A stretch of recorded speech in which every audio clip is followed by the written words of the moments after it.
the beginning of the Parsha, which talks about an Avid Ivri. An Avid who is an Ivri, a Jewish slave or a Jewish servant. Now, let's have a look at the circumstance of the master giving him a woman. And we're talking about giving a woman, not a Jewish woman. We're talking about a non-Jewish woman, a Isha Kananis. The Torah now lays out the condition for when the master is able to do that. Im begapo yavoy, begapo yetze. If a man comes in single, as a single man, he enters the field of slavery because he stole, he couldn't pay back for what he stole, and now it's time to leave. After 6 years of service, the master can't keep him any longer. Im begapo yavoy, begapo yetze. He came in as a single man, he must leave as a single man. Im bali shahu, if he is a married man, v'yotza ishta imoy, then his wife comes out with him. By the way, something we learn from this is that the master has an obligation to take care of the needs of the wife as well. Because as the Gemara asks, as Rashi brings here, what do you mean the wife goes out? Since when was the wife in slavery? He did the crime, why is his wife there? And the explanation is his wife's not in slavery at all. But his wife has to be maintained and given money, etc., and everything she needs, just like the husband needs to get his food and his clothing and his accommodation from the master. Okay, so that's talking about a person who enters slavery as a single man. If the master will give him a wife, and she will bear children from him, sons or daughters. The woman and her children, shall main the masters, and he will go out without the wife and the children. But he will go out, of course, with his Jewish wife and his Jewish children. But he must leave the non-Jewish maid and the non-Jewish children that he has brought into the world with the master. Effectively, when you think about it, he's really creating more avodim, more servants for the master. And he can only do this when he entered with a Jewish wife. Says the Rashi, the question, of course, raised here, when can the master give his Avid Ivri Kanani maid? Well, we've just explained that im begapo yavoy, shaloi hoya nosa isha, he wasn't married to a woman, kisaguma im bilchodohi, by himself. The word begapo means he came in with his own coat. He came in on his own coattails. Shaloi ba'ala kamei shehu, he came as he is, yechidi, a single man, in his garment, b'kanaf bigdai. Begapo yetze, he must leave as a single man. Magid, this tells us that if he wasn't married lechatchila, there is no permission for the master to give him a Canaanite maidservant, lahoilid mimenu avodim, to bear children from him. Well, first question we're going to raise tonight is, how do we see from that verse that the master cannot give his Avid Ivri, his Jewish slave, a Canaanite maid if he is single? How do we know that? In Begapoi, Magid, this tells us that if he wasn't married lechatchila, his master can give him a shivcha Kananis. And here the Bartanura, one of the commentaries on Rashi, asks, yes, it's the same Bartanura who wrote on the Mishnais, how do we prove from this pasuk that if he wasn't married, the master cannot give him a non-Jewish shivcha? How do you know that? How do we see that from there? Yesh loymar, lefisha mikra ze yeseru, because otherwise this pasuk would be superfluous. What's it telling us? In begapo yobo, if he came in single, begapo yetze, he'll go out single. Obviously, he can't take whatever belongs to his master. Pshita shelo yotze imoy kola shel adonov. Well, what does it think? What do we think it means? Can he go and take the property belonging to his master? He comes in and he leaves. El Shabalash Menu, it's telling us not just that he goes with his coat out, etc. It means it means that there is no way that the master is allowed to give him a shivcha knanis if he's single. And here we'll examine tonight a few of the explanations as to why not. Why can't the master give his Avid Ivri a Kananite maid if he is single? Bearing in mind that in all circumstances, he doesn't keep that Avid, he doesn't keep that woman, nor does he keep the children that he's brought into the world. If he doesn't keep them anyway, so what's the difference if he's married or if he's not married? Here we have a few reasons. Suggests the Bartanura the following 4 reasons. Let's have a look at them. Number 1, the first love in his youth, Hashem wants it to be for a Jewish woman. Hikpida Torah shelo yosim Adam Yisrael Abbas Nu'urav be'isha Kananis. The Torah was very concerned that the first love that a Jewish boy should have should be not for a Canaanite woman. Lachach, therefore, im lo hoya nosoi, if he wasn't married, ein limsoi lo shivcha Kananis, cannot give them, it's forbidden to give him a Canaanite maidservant. Aval im hoya nosoi, if he's already married, shekvar lokach lo hayisraelis li'ishes na'urim, he's already got a Jewish woman as his wife of his youth. He's already brought up a family, or maybe not a family, but he's got a wife. Rabbi Moisaloi, then the master can give him. So that's the first reason. The first reason that brought down is simple. Parsha. It doesn't make sense that a first wife or the first love that a person should have should be for an Isha Kananis. Second reason, a very interesting reason, is the rival wife as a punishment. Now this sounds rather strange. Let's have a look at the second reason. The oi tam acher of another possible reason is, and this is one that's not well known, you won't see this in many svarim. She'ulai ha'isha Yisraelis asher loi, maybe it's the Jewish woman that he had that at the time of the robbery, and we're talking about a man who's already married at the time that he stole, she was the one who incited him, lachtoi, to sin, to steal from others.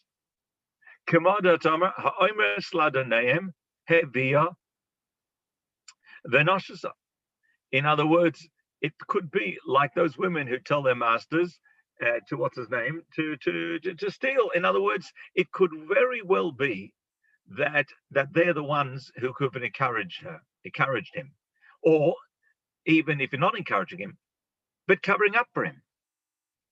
Parsha medaberes v'imcharu based in Bignevosai.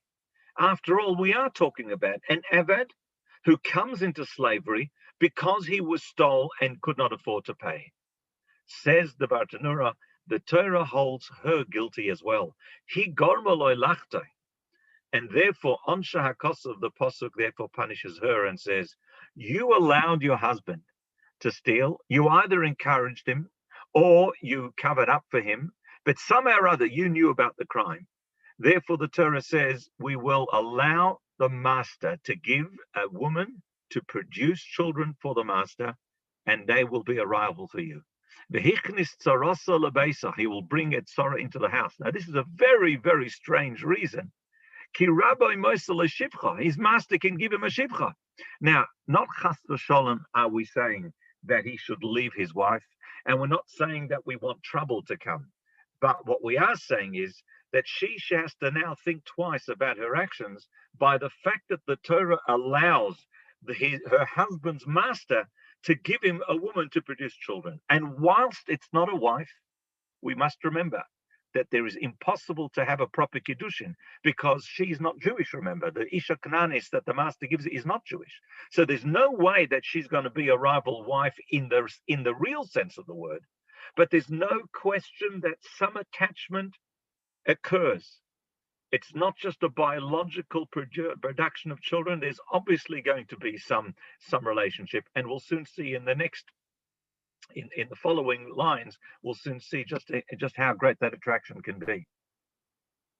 Third reason, says the Bartanura, but again, not very well known at all. Tam acher, a third reason why it's simply unfair for the master to give his single Jewish slave, his single Jewish servant, a Isha Kananis. She'im hayanosei batchila, had he been already married, he understands what it means having a relationship with a woman. Shehurgul bavila, he's already had relationships with a woman, so he understands what's involved. And therefore, Rabbi Moisel Shifcha, his master gives him a shifcha, it's not something which is totally foreign to him. She'einzu melacha zora etzlai. It's not a work, it's not a job which is completely untrained. He's well used to it. A young man, or a teenager, or even an older person who's never been married before, and he gets stuck in, and he gets plunged into slavery. For the Rebbe, for the master to give him a shifcha, that would be totally foreign. He's never done it before. And remember that we have to think about his relationship with the Shifcha Kananis as a job. It's actually a job. In fact, our rabbis tell us that an Avid Ivri works by day and by night. By day, he works producing, going in the field and doing the agricultural work or whatever else he has to do. And by night, he's producing more slaves for the master. It is a very, very tough job. Well, some could call it tough, but certainly for a man who's never been married before, it is something lahurgal b'mikodim. Perhaps the most popular reason, and the one that's most commonly known and mentioned in other works as well, is number 4, brought by the Bartanur. And that is the temptation to stay will simply be too great. The fourth reason is, because the end of the story will be that after the 6 years, what happens to the woman? She goes back to her master. What happens to the children that have been produced? The Goysha Kananim, the Goysha Kananite servants, they will also go to the master. Yiksha be'enov ma'oid, it will be extremely difficult. Lahaniach koichoi bereshis oinoi, shom bebeis adonai. He has to leave his strength. He has to leave the first production of his body in the house of the master. This would be almost impossible. The temptation to stay would be too great.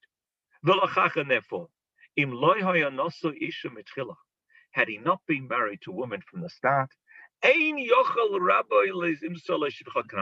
no way in the world that the master has the authority, has the ability to give him a shivcha kananis. And what the Bartanura is saying is, it's already hard enough if he is married to a Jewish woman, to a Jewish wife.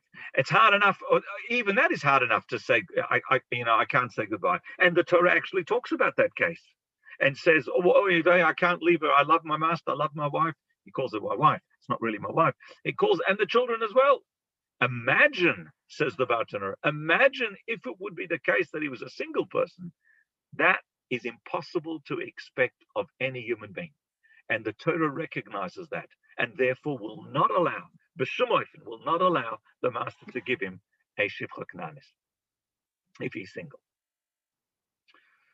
Okay, says Rashi, ima adonai v'yitein lo isha, if the master will give him a wife, bekan shorashus biyad rabbi limsa lo shivcha kananis. From here we learn that the master can give a non-Jewish shivcha, l'holy b'men avodim, to bear children from that woman. But if you look closely at the words, at the text, it doesn't really say isha kananis. It just says imadona v'yiten lo isha. That's all, without any further description. What type of an isha? And therefore Rashi raises the question, how do we know that it really is a non-Jewish isha?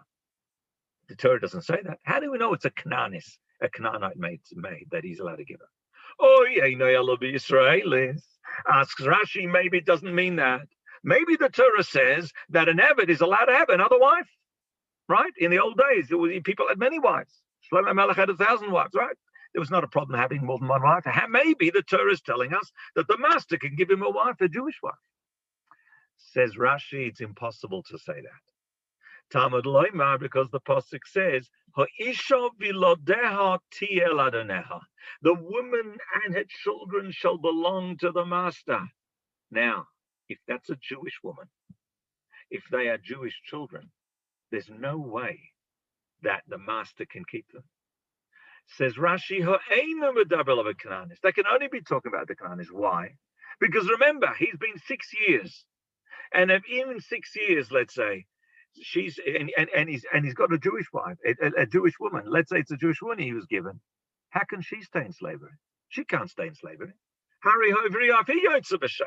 halacha about the maximum period of time of 6 years to stay for a Jewish person, man or a woman, applies in this case.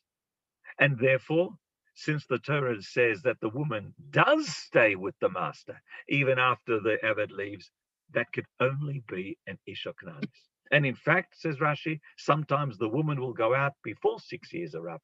If she shows signs of a puberty, she becomes adult, then she also goes out free, as it says, etc., etc. We learn from there that the Jewish woman who is in bondage, who's under a Jewish owner, also goes out with 6 years as well. And that is the proof that it must be referring to a non-Jewish shivcha that the master gives him. Okay. Says the pasuk, the man im omar yomar ha'Avid. What happens if the Avid says, I have to sadoni, I love my master. Esishti, love my wife. Vesbonai and my children like eitzechapshi. I will not go out free. I'm not going out empty-handed. I want it to come with me. And the kids are produced. Now notice how here he refers to the woman as Ishti, as his wife. That is very strange, because she can't be halachically his wife at all. He's not capable. No man, no Jewish man, Avid or not Avid, can marry with Kiddushin a non-Jewish woman. And therefore Rashi makes it his point to say, Es Ishti means Hashivcha, it means the maidservant, the Kananite. I love her, he says. But it's interesting that Rashi does not address the fact or why the Torah refers to her as Ishti. There are those who want to say that maybe why the Torah uses the word Ishti is to tell us that he's become so attached to this woman, to this bondswoman, to this Kananite, that he says to his master, he says, look, for me, as far as I'm concerned, she's like my wife. These kids are like my kids.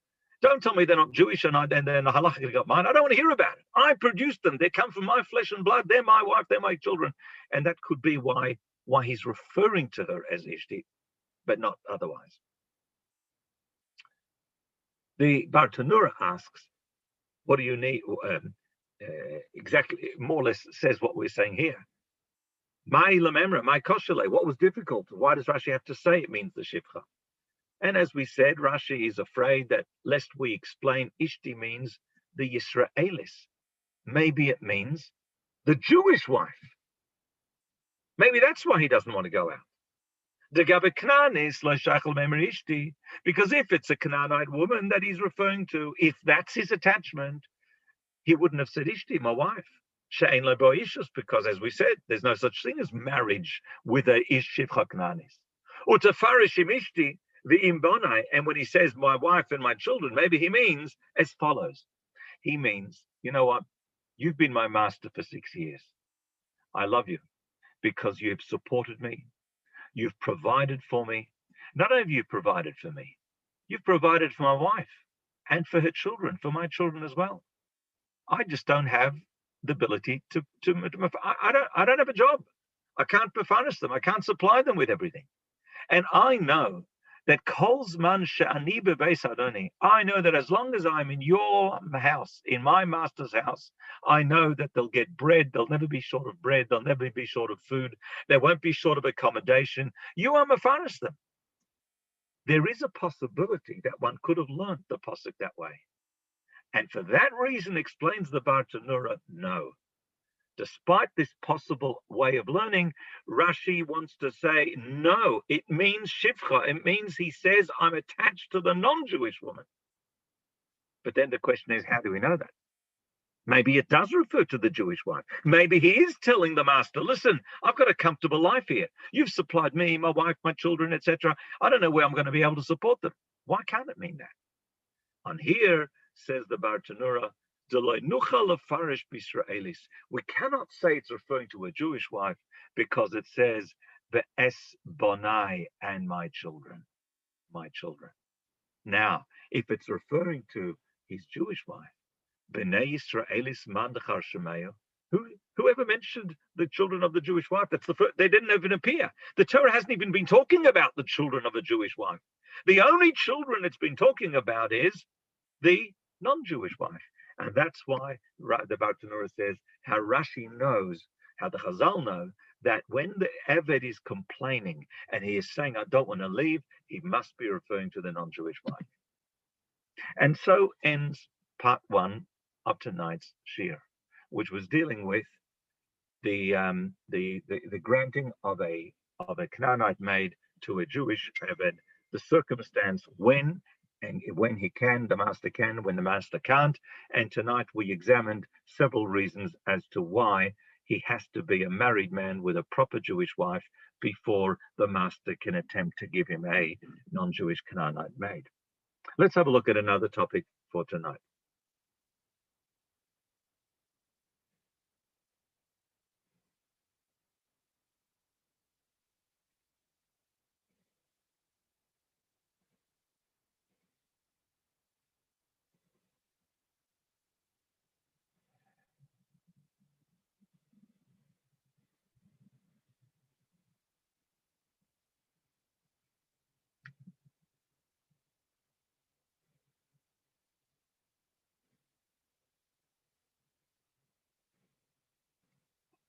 Okay.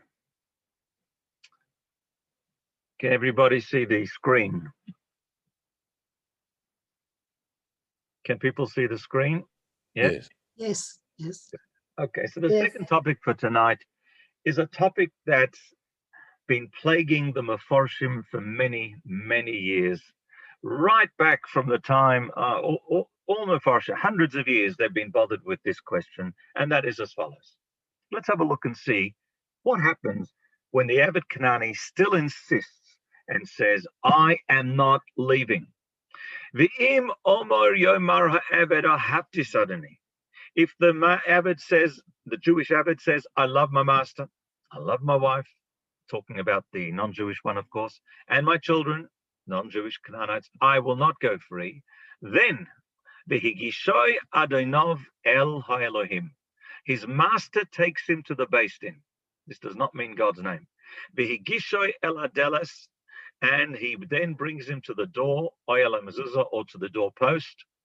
V'rotza Adonov es oznoi b'matzea, and his master shall bore his ear with an awl, A-W-L. It's an instrument used to bore an ear, to bore a hole through something, but it gets borne through the ear. Va'vodoi la'olam, and he shall serve him forever. Now, forever does not really mean forever. We know it means till the Yovel, till the Jubilee. So, first of all, how do we know it's the Avid's right ear that gets bored? Torah doesn't say right ear. So Rashi tells us it's the Yemonis, the right ear. How do you know? Maybe it's the left ear. Talmud loymar, oizen, ligzera shava. Answers Rashi, we have the word oizen, which means ear, in one place, here. We have another place in the story of the Metzoira, when a Metzoira becomes purified, a leprous person becomes purified, and they put it in the ear. Just like there, it's the right ear. Here also, it's the right ear. Okay. Why does the Torah require the Avid's ear to be bored? Of all the limbs of the body, why the right ear? Why the ear at all? Why did the Torah say that the ear of the Avid Kanani should be bored through from all the limbs of the body? The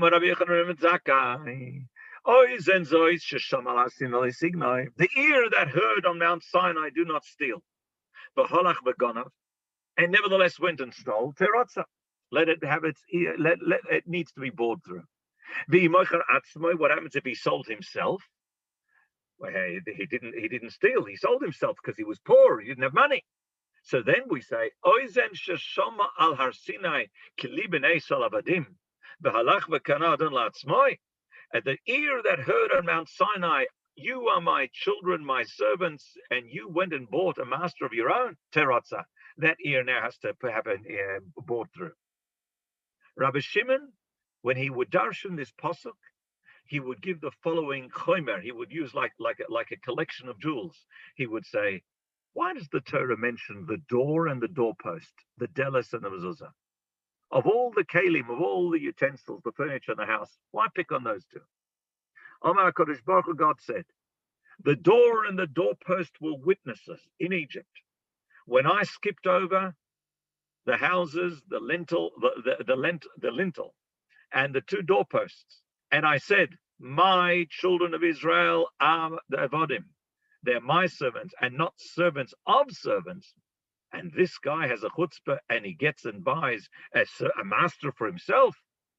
Let him now have his ear bored in front of the very witnesses. Who were the witnesses? The door and the doorpost. Interesting pshat. That, says Rabbi Shimon, is why the Torah mentions you bring him to the doorpost, because they were the witnesses where God said they will be my servants.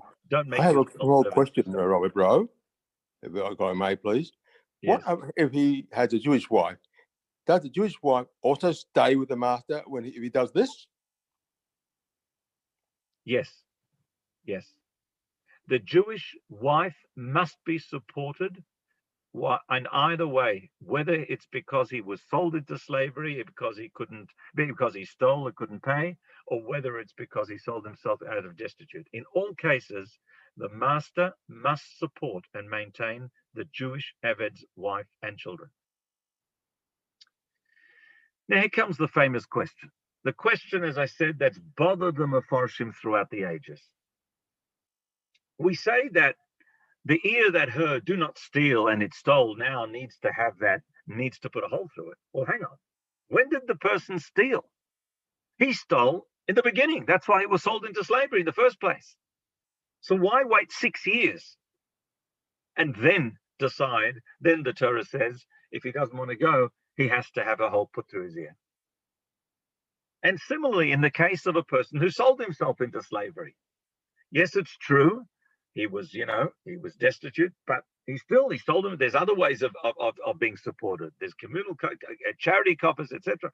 And here he sells himself. Why wait till after 6 years?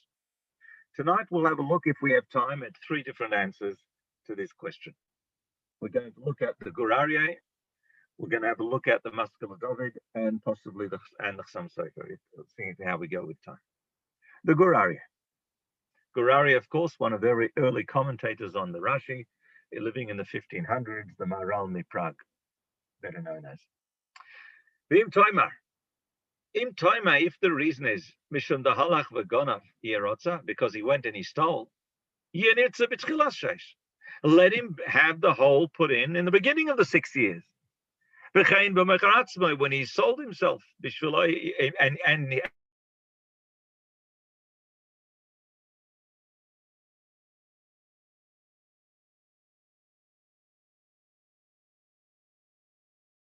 of the 6 years. V'yesh loymar.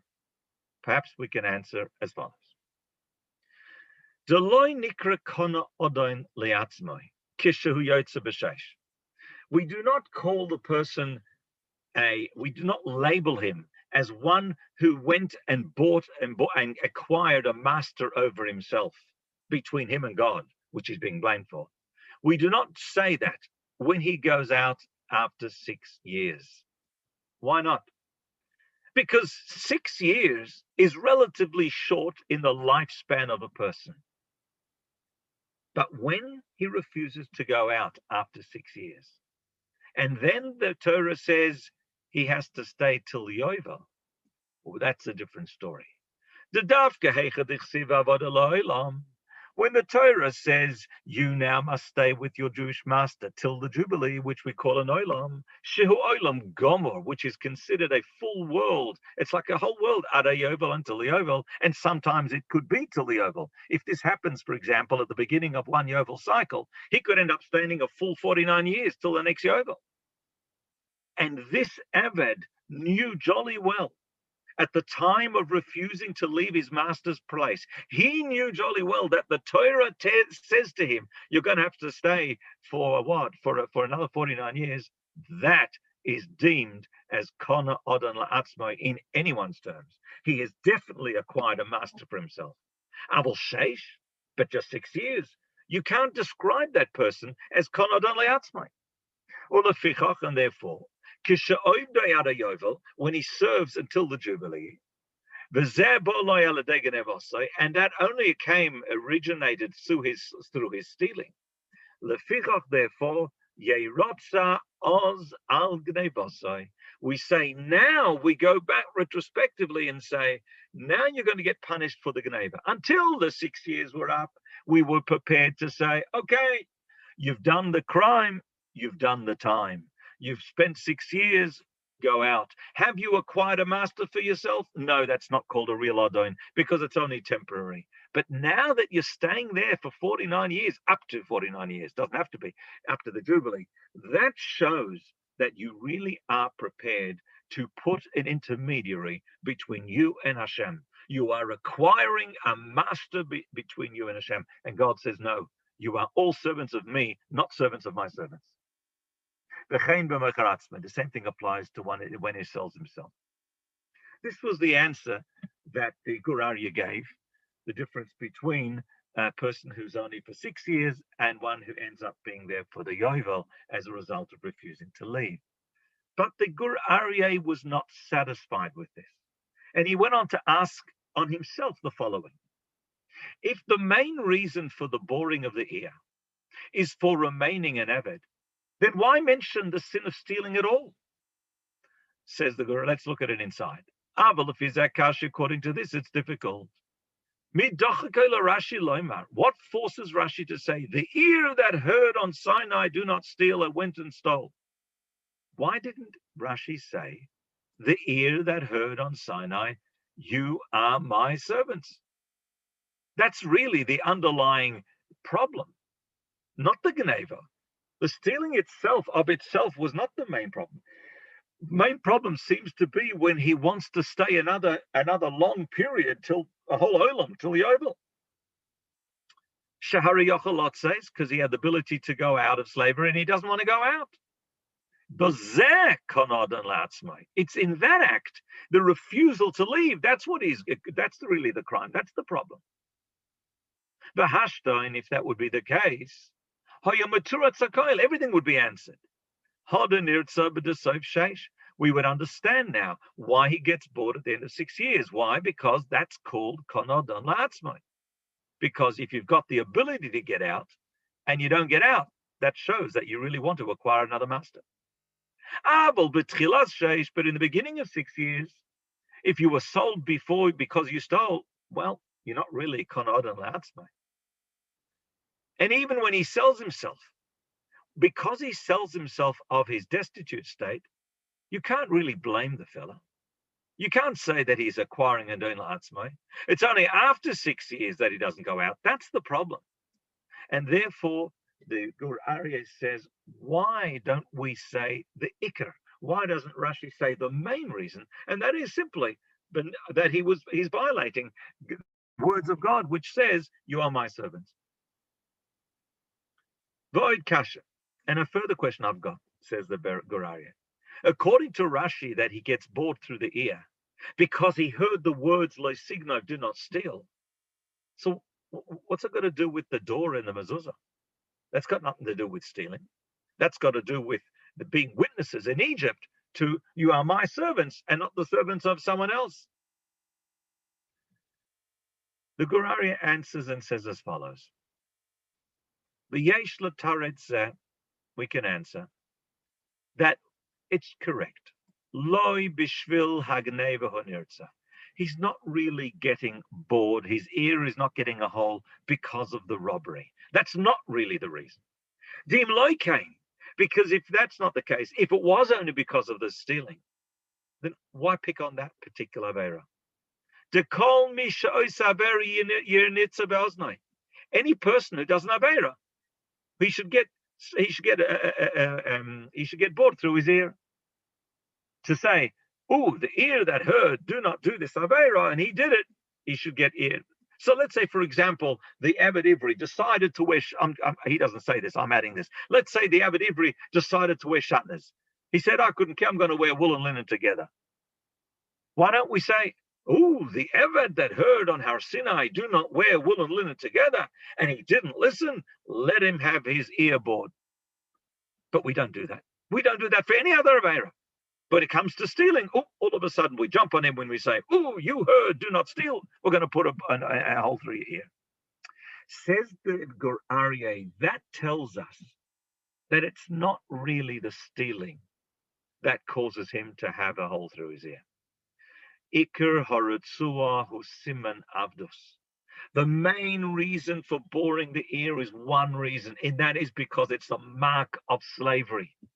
It's almost like a tattoo that's put in his body. We don't put tattoos, of course, but one of the reasons you don't put tattoos, as the Rambam says, is because it was like you are a slave to that power when they put tattoos, etc. Sheyesh siman boy shu Avid. Says the Gur Aryeh, the purpose of boring the ear is one reason, and that is to make a sign to tell you are his Avid. You chose to stay there, you are now his Avid. It's a mark of Avid. In other words, it's not even so much as a punishment. It's more like a simon of Avdus. You want to be a slave, you will be a slave. And we're going to make a mark on your body for that. We're going to put a hole through the ear. It's just that we ask, why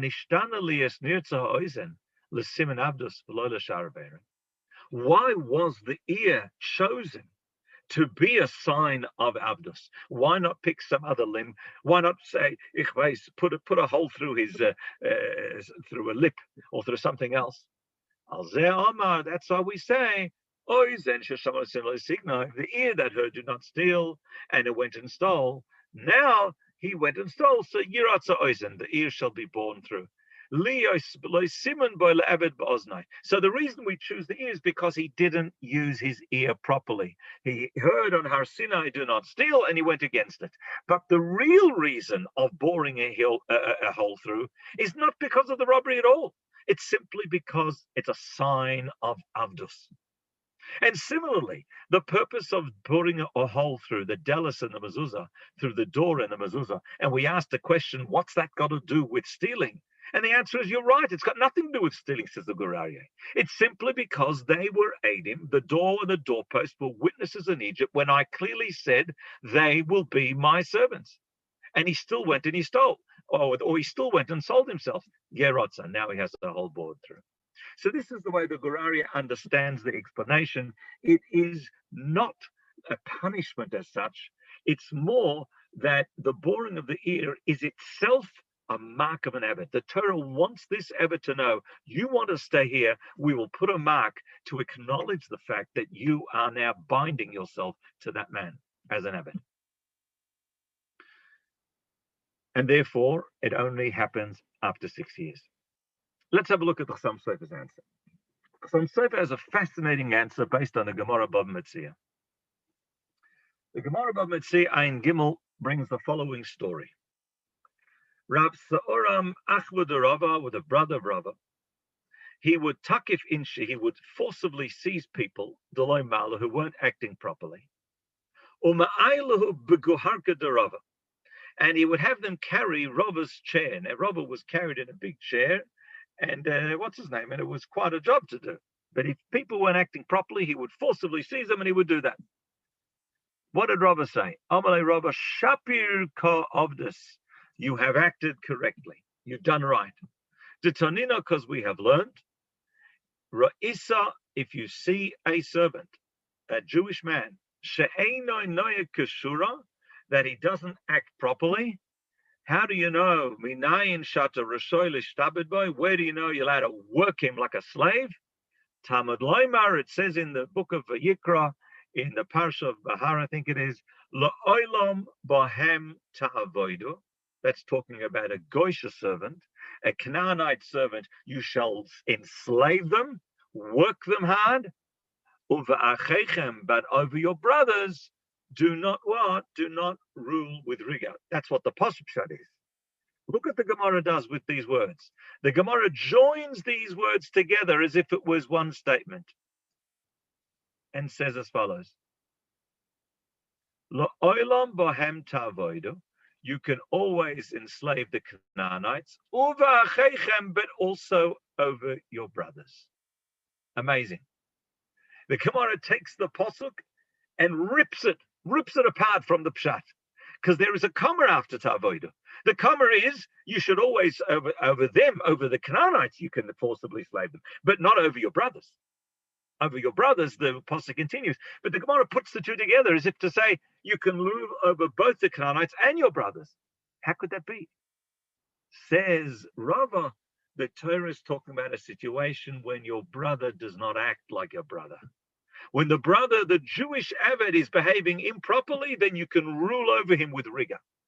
I might think that even if your brother acts properly and behaves nicely, I might think you can treat him like a Canaanite servant and you can give him dirty work to do and hard work, etc., enslave him. Talmud Loimar, no. Over your brothers, over the children of Israel, you should not rule over one another with hard work, with rigor. I've got the English there, you can read it there, basically what I said. So what do we see from that Gemara? We see in this Gemara that sometimes one is able to rule over an Avid, even a Jewish Avid, like an Avid Kanani, when he's not behaving correct. The Chassam Sofer uses this Gemara in Bava Metzia to answer the question. And basically, the Chassam Sofer says that the master-slave relationship will change from during the 6 years to after the 6 years.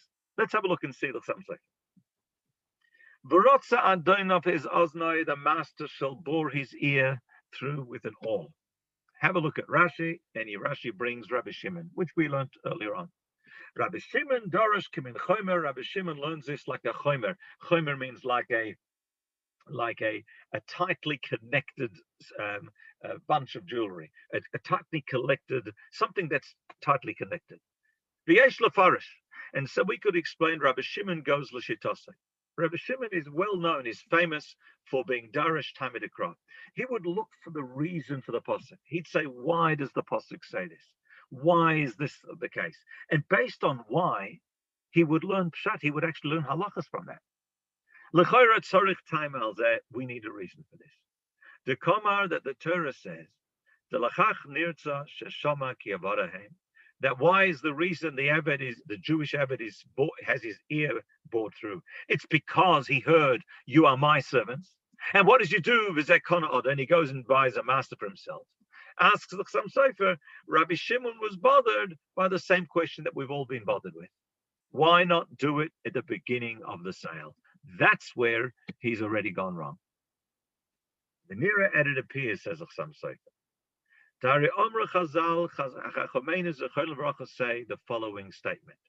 Hakoine Eved Ivri Kekoine Odoin Liatzmai. One who buys a Jewish slave, it's like buying a master for yourself. You are now, if you buy a Jewish slave and you think that you've got an easy life coming, you have to give up your best cushion. If there's 2 cushions, the Gemara says you have to give him the better cushion. If there's a more comfortable seat, you've got to give him the more comfortable seat, etc. You've got to treat him with utmost dignity, amazing respect. It's almost like buying a master on yourself. And therefore, like avar akra da bodayim, v'lo avadim lavadim. Says that some Sofer, when a person a Jewish Avid initially enters bondage under a Jewish owner, when he initially enters, he's not an Avid to that person. He's hardly called an Avid to that person. He's like in a seat of luxury. On the contrary, Tahari hu adon li adonai. He's like a master for his master, based on how the Gemara says a master is meant to treat an Avid. And for that reason, you cannot say, the Torah does not say, bore his ear through, because he hasn't violated avodim. They're my servants, not your servants. But now we're coming to the end of 6 years. And this Abbott comes along and he says, I love my wife and my children. Meaning what? The Shifcha Kananis, Sherabba Moisaloi, that the Rabbi Masa him. And as Rashi says, Ubonov, who are these children? They're not even Jewish, they're Avodim. Kiyodu, as we've known, Shebonov Hanelodim Lo Mishifcha, we know very well that any children born of a non-Jewish woman, they are biologically his, but halachically they're hers. They are absolutely non-Jewish. And for them, you want to now give up life for freedom? For them, you want to stay more, keep on staying with this woman and with those children because they're about him? That is called acting improperly. That's called following your emotion, but not following your Yetzer Tov. And he goes, Mimadregosa Mata Mata, he falls down. In that situation, the master is now permitted, based on that Gemara, to treat him like a non-Jewish Avid and to work him hard, to be a Shabbat boy. Ki einoi noi kashura. And here the Chassam Sofer quotes the Gemara we just said. You can rule over them and on your brothers. When does that apply? Bisman she'einu noi kashura, when the Avid doesn't behave properly. And if so, now the Avid has acquired an Odain himself, as Rashi says. For that reason, Nirtza, now he gets a hole put through his ear. As the Pasuk continues, La'achar she'omar, after he said, Yahavti, ishishti avonai, I love my wife and master. Now what does the Torah then say? Baratza adenavis oznoi, his master shall bore his ear. This is what Rabbi Shimon learns. Kimin chomer dobukum kushav zevazeh. This is why Rashi calls it a chomer, something connected and joined. Rabbi Shimon joins beautifully the two sections. The section of saying, I love my wife and master, that it brings him into a state of disrepute. He's not acting like a Jewish Abbot should. Now the master doesn't have to act to him in that way, and therefore he now violates what the Torah says. You've put yourself as an Avid to another human being. That's not on. That's the Chassam Sofer. Okay, in brief, let's have a look at the Maskil of David. The Maskil of David, I've just put it just in summary points here. The Maskil of David first explains how Rashi's explanation of boring the ear connects with the law that the right ear gets bored. Now, there's a difference of opinion what part of the ear actually gets bored through. Rashi first tells us that it's the right ear. Now, why does he then go and say, why does the ear get bored through? Almost in the same Rashi, almost in the same breath. Says the Maskil of David, because in the beginning we thought it was the soft part of the ear that gets bored through. And if the soft part of the ear gets bored through, you don't need to get into reasons why the ear. The simple pshat could be, is simply because it's the least painful. The least painful part of the body that you could put a hole through would have to be that little lobe of the ear that hangs down. And that's why people put earrings through. Now, I've never put an earring through my ear, but I imagine it's not so painful. And therefore, in the beginning, we thought boring the ear means there. So you don't need to look for an explanation why bore the ear. Parsha, you want to put some mark in the body, choose the least painful. Says Rashi, but that's not the case. What ear is it? It's the right ear. How do you know it's the right ear? From the Metzora. What part of the ear gets the blood put on it in the case of the Metzora? It's the middle of the ear, the hard bit inside the ear. Oh, says the Maskil of David, if that's the case, now that we know it's the hard part of the ear that gets put a hole through it, that's pretty painful. That's not something very easy when it goes to the light. It doesn't go to the lobe of the ear. In that case, we need to ask a question. Why dafka the ear than any other part of the body? If it's going to be painful anyway, you're not using that lobe of the ear, then we need to ask a question, why pick that part? And that's when the Gemara brings the whole, that's why Rashi brings the explanation. The ear that heard on Har Sinai, do not steal. The ear that heard on Har Sinai, do not make yourself an Avid, etc., etc.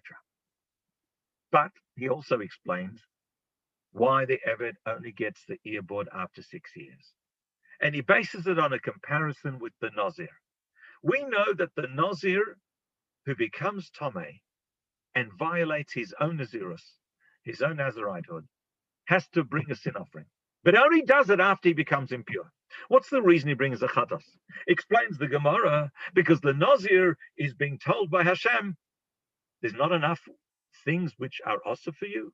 There's not enough things which I prohibited for you. You have to also make more things prohibited, not drinking wine, not having a haircut. So what's the question people ask? Well, hang on, that happened when he became a Nazir. Before he became impure, before he violated his Nazirus. Why wait till after he becomes impure? The answer is, because so long as you keep your purity, so long as you at least kept in line with your promise to be a Nazir, and you did not drink wine, and you did not make yourself impure, you did not cut your hair, so long as you kept within the boundaries of your Nazirite, we said that's fine.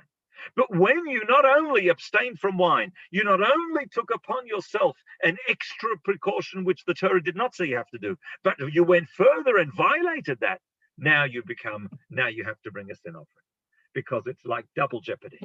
In the same case here, what happens with the law with the case of the ear? We say like this: so long as he's only done one avera, he's stolen, okay, it's an avera. So long as he's only done one avera, he sold himself into slavery, okay, it's bad enough. But if after 6 years he still wants to remain an Avid, he still wants to say, I don't care about Libanei Salavadim, that's called nishtarish b'chet. That's called shona b'chet. And for that, he has to have his ear bored through, because it's like the Nazir who is, if you like, shona b'chet, we say in Hebrew. He sinned again and he did it twice. There is more to the Maskil of David, and it's a beautiful Maskil of David. Those of you who have it could look it up. But we will end the shir at this point, and hope we've given some understanding in this rather strange halacha that the Avid with the Oizer. I should really finish off with a little vart from the Imrei Amos, the Ger Rebbe. The Ger Rebbe says a very interesting thing, a cute vart. He says, why put the hole through the ear? Who did the stealing? The hand did the stealing, not the ear. Why does the Torah say it? The Torah says the ear that heard on Har Sinai do not steal, and the guy went and stole. So that, but who did the stealing? The man with his hands and with his feet. So the Imrei Amos says as follows. He says, any ear that heard the voice of the Har Sinai, and that's all of us, all our neshamas were there, and it still didn't penetrate lo kalat, that's a sign that this ear must have absorbed a lot of latzonos, a lot of lashon hara, a lot of nivel peh, because that ear had soaked up so much shtusim in its life. For that reason, the words of the Torah, the words of the Torah, didn't have an effect on him. Chazal say all it takes is one drop of litzonos, one drop of scoffing at words at the Chachamim, can push away so many words of Divrei Torah. And for that reason, says the Imrei Amos, he learns a bit different to the Maskil of David, as you'll soon see. We put a hole through the aliyah, through the lobe of the ear, that part which has been created by God to act as a shield from litzonos, from scoffer, and from nivel peh, from very profane words. As Chazal say, if you've got some talk which is not good and you don't want to hear it, just fold up the aliyah into it. As I said, a bit different from the Maskil David. And therefore, says the Imrei Amos, the same ear that heard so much rubbish in its life, therefore finds that the words of the Torah did not penetrate enough to stop him Geneva. Therefore, it's the ear itself that needs to be had a hole put through it. It's a very cute word from the Imrei Amos. You'll find this also in Mayana Shel Torah. Good night, everybody. Thanks for listening. It's fascinating.